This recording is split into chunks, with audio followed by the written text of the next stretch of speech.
I just remember like tears just running down her face. I was hysterically crying. Oh, man, I'd be gutted if she left. I basically just got offered this job and to move, but I don't want to leave you and we're not even together.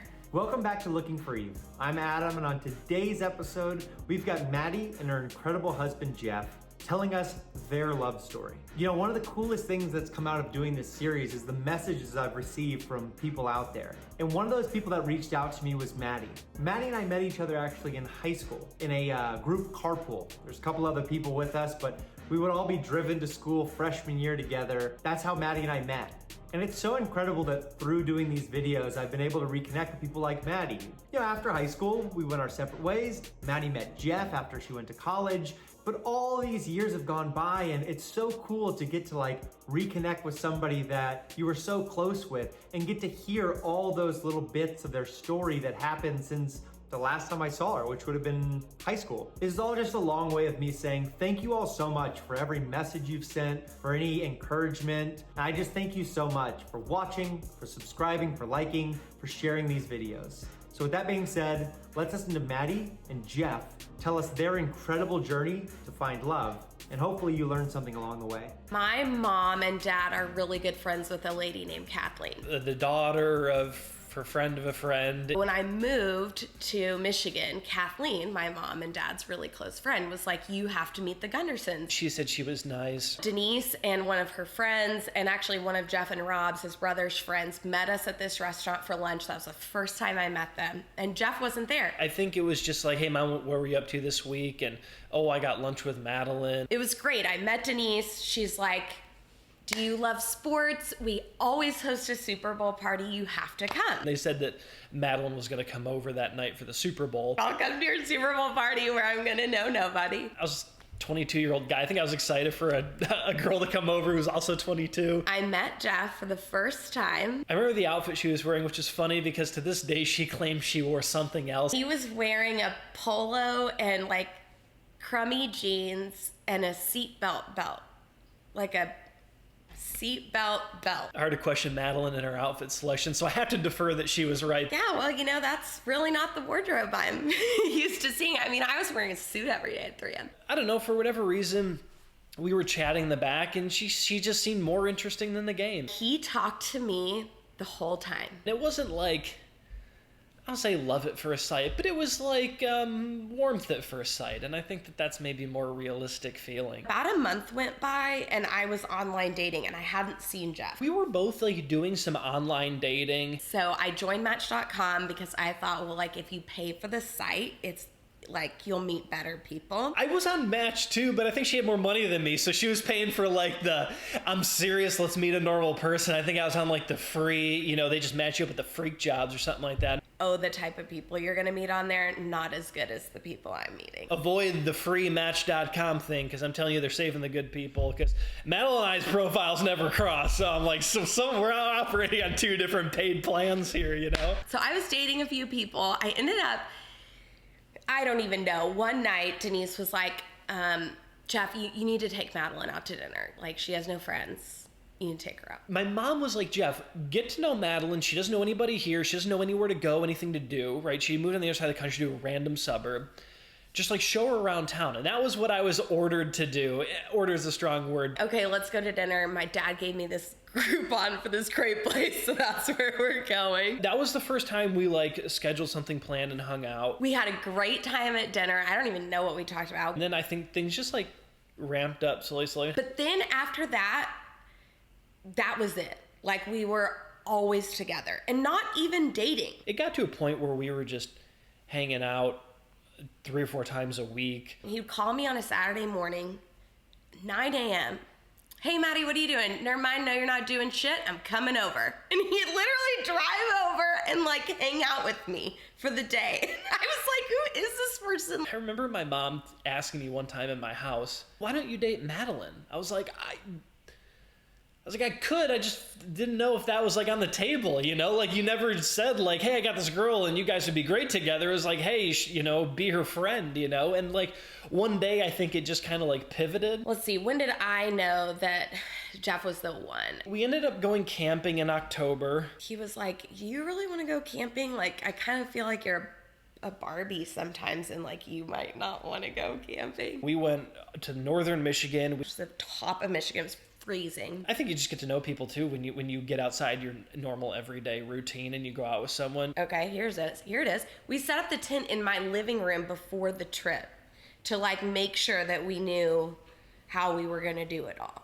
Maybe if he hadn't done that and we would have been fighting on the trip, it could have like ended everything, seriously, you know? She did not love the job she had. I had been talking to a manager about taking a medical job in a different state. I think people were calling her saying, I've got an opening here, opening here. I left the interview, called Jeff immediately. I think it was like during the middle of a work day or something. He met me in a library parking lot. I just remember like tears just running down her face. Like she was really conflicted. I was hysterically crying. I remember thinking like, oh man, I'd be gutted if she left. I'm just like hanging out with you more and spending time with you, and like I basically just got offered this job and to move, but I don't want to leave you, and we're not even together. We've known each other for March, April, May, June, July, 5-6 months.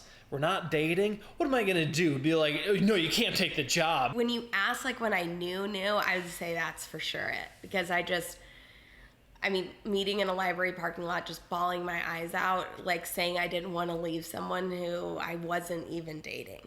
I just was like, had become really close to. We never looked at each other and like held hands like, we're dating now. Or like, did you change your Facebook status? You know, back in the day, that was like, you know, there was never like this official moment. And I think that it was nice that we both look back independently and that moment made things official, unspoken. Fast forward slightly, I didn't want to stay in Michigan anymore. I want to get a job in Chicago. There's an automotive position open up there. So I was like, Jeff, I'm going to apply for it. I think I can get it. Let's go to Chicago. I just spent my whole adult life up until this point in Chicago, going to school there. I was like, I know the city. I love the city. I can't wait to get back. He got a job and moved a month before me, and like I was still finalizing all my stuff and I was freaking out. I found a job before she did, and she was initiating it for months leading up to that. So anyway, it all totally worked out. And that kind of like started our next chapter. We just had the best time. Gosh, at that point we were dating a few years. We were definitely at this point talking about getting married. 2 or 3 years, I think, dating, give or take. I remember for sure like wanting to probably get engaged a little bit before Jeff did. We would talk about proposing, and I gave her a window because she wanted to know like roughly when. I bought his wedding ring before he bought mine. Madeline, not the most patient person. I think part of that was just not even like what people were doing around me. It's just that I knew Jeff was the one, and I really like had no questions. He's my soulmate, like still to this day for sure my soulmate. I look around at other people and I'm like, wouldn't want to be married to them.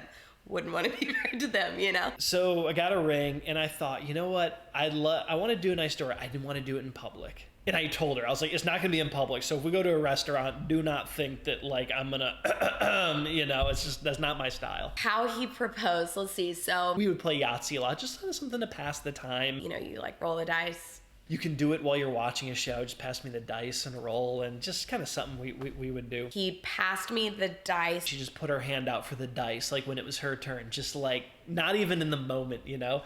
And I was like, I'm just going to hand her the dice. I'm going to put the ring in it. You'd never feel it. 5 dice in a ring, and she just does this, like just like clockwork, you know? And he's like, oh, here's the dice. And I just shook. She like took a second. And then I heard like the clink, clink, clink. Looking at the dice to see what she rolled. And my ring like was on our coffee table. And that's when I kind of got on one knee. It was just awesome. He just did it the best way, and so like fun and intimate and sweet and meaningful, you know, something that we did all the time but made it really special. I'm so fortunate to like meet someone so early, you know, and even if I lost out on dating years or whatever, it's just been fun to forge our life together in unison. I feel like my faith is private to me, but at the same time, like I'm a huge believer in divine intervention, and not even just like, oh, right place, right time, or to everything there is a time, like true intervention, point in time. I think picking a significant other is the most important decision you'll make. And like now that I look back in time or look back in the past, I completely see that it was divine intervention that I met Jeff. We had the luxury of just taking our time, and I wouldn't trade that for the world, you know? And like, again, that'll be my message to my kids is You can have as much fun in your 20s as you want to, but if you meet someone younger, you can grow together and you can take your time together too, and that was fun, you know. Man, I just love hearing that story. And the thing that I took away when I was doing the interview with them and just editing it was trying to be more in sync with where my heart's at. I think we live in this day and age where there's so many distractions, your phone, television, work, etc. Just everything kind of like on top of you 24/7 now that people have access all the time. And I think sometimes it distracts us from what might be right in front of us. Both of them chose that this was the person they like to spend all their time with. They just had to be with the other person. And that's something I'm trying to reflect on whenever I'm going out on dates and stuff. Is this person somebody that I feel that energy where I go, I want to be around them, I need that energy? And then maybe making more of a conscious choice to say, let me go and explore that and see if that is my person. But who knows? Thank you so much, Maddie and Jeff, for sharing your story. I hope you all learned something out there. I know I did. Please make sure to subscribe, to give me a thumbs up, to send this episode to anybody else if you think it'll help them. I love you all, and I will talk to you all next week. We have another great episode.